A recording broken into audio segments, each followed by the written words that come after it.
Hello. Today's lecture is a refresher. The topic is classification of accounts.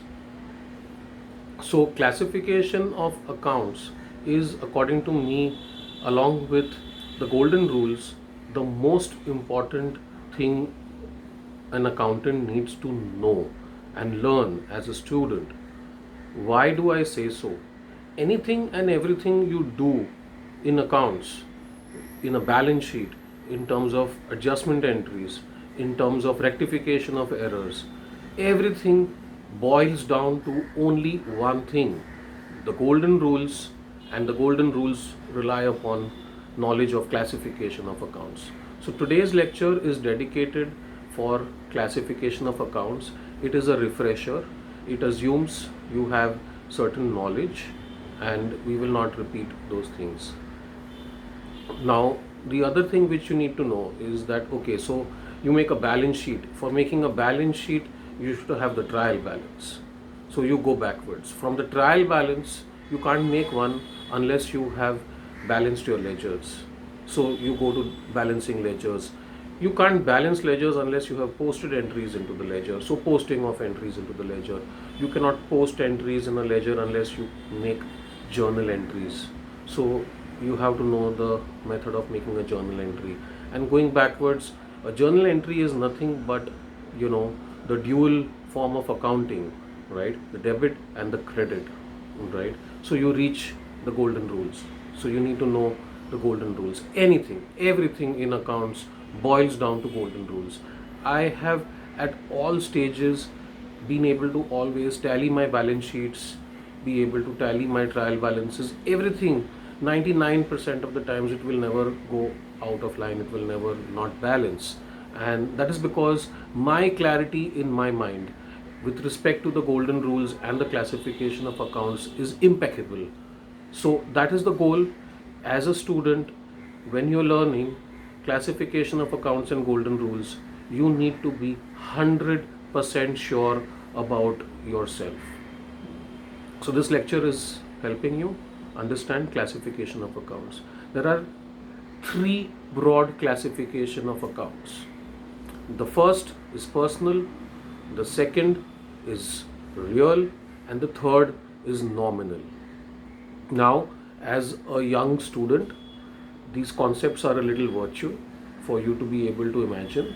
But don't worry. So we start with what is not virtual, what is real, right? So in sequence, when you're going to remember three types of accounts, it's personal, real, and nominal. Right now, we'll first talk about real accounts. So real accounts are real accounts of tangible products, of tangible things, right? Uh, a slight deviation here, certain intangibles are included in real. The examples could be trademarks, examples include goodwill. We'll not talk about exceptions right now. Get your concepts right. So, in terms of concepts, a real account is a tangible real account. So, what is real for a businessman? The goods that you're dealing with are real accounts. What else is real? You have a shop which is a property, and in that shop you're doing business, so that is again a real account. Okay, you could have certain machines, or you could have a weighing scale in your shop. The weighing scale is again a real account. And if you have certain other machines like for packaging, for sealing the products, so those machines are again real accounts.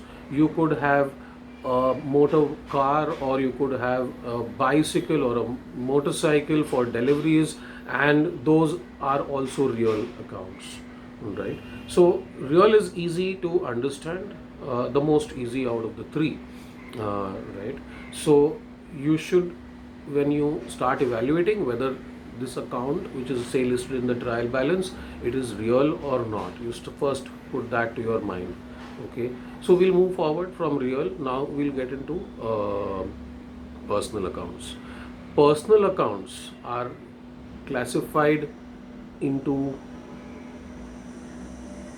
three categories, if I may. You know, although it's so primarily personal could either be a natural person, which is what we understand. Myself, I'm a natural person. You as a student, and your friends, and other teachers, and for a businessman, let's put it to context. The personal accounts would include the staff to whom salary is going to be paid. It could include the suppliers from whom goods are being purchased. It could include customers to whom goods are sold on credit basis, right? These are typical examples of personal accounts in a business, right? Now, another classical example on personal account is the bank account, right? The bank is an artificial person, right? It's not a natural person. So the second category within personal accounts are artificial persons. Now, artificial persons in other subjects like OC, Organization of Commerce, you would have probably learnt about artificial persons. I wouldn't list down all the types of artificial persons, but by and large, they have a legal standing, right? An artificial person, it's as good as a real person for the purpose of accounts. From an accounts point of view, we don't distinguish at all between a natural person and an artificial person. So, sole proprietorship, a partnership, whether a partnership is a traditional partnership or a LLP, a private limited, a one person company, a public limited company. These are all examples of artificial persons. You also have cooperative societies, you have other societies. So, there's a longer list than what I'm just speaking here right now. So these are all personal accounts. The third category within personal accounts is nothing but aggregate of personal accounts. This is a concept like you will say outstanding salaries. Okay, so salaries are paid on the 3rd of the month. So on 31st of March, you will say that salaries are outstanding. Outstanding salaries may appear to be a nominal account, but that is not correct. That is nothing but the names of 7 people or 12 people or 40 people, and they are all aggregated and pooled into a category called as outstanding salaries. So these are pool accounts. So when you have a pool account, the name of the account indicates that it is not one single one, but multiple entities or multiple accounts. So you need to then break down and understand individually what that account stands for, and that is where pool of accounts are often personal. Very often your outstanding expenses, which could be salaries, which could be wages, right? So those would land up being outstanding expenses, is nothing but a pool personal account. Okay, so that's the three segments within personal accounts. The last we come to is the nominal. Nominal accounts are nothing but income and expense accounts. So, what are typical incomes? The very reason why most business entities are in existence, for selling certain goods or services. So, all those are income accounts. Now, coming to expense accounts, those are very easy to comprehend. One very very easy to comprehend, right? So, whether you're paying salaries, whether you're paying wages, whether you're going to pay electricity bills, whether you're paying rent, right? So, all these are expense accounts. Now, purchases. As an example, one may think is expense account, but actually it is goods, right? When you are dealing with purchases or sales, actually these are goods, right? And goods are real.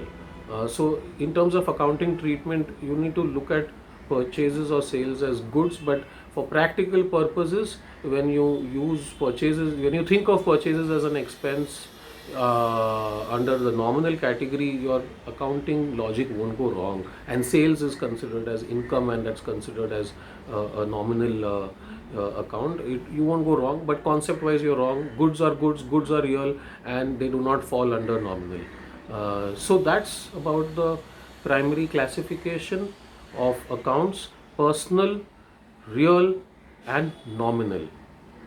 We will do the next lecture on the golden rules. That's it from me for today. This was a refresher. Thank you for attending and look for more lectures. Good day.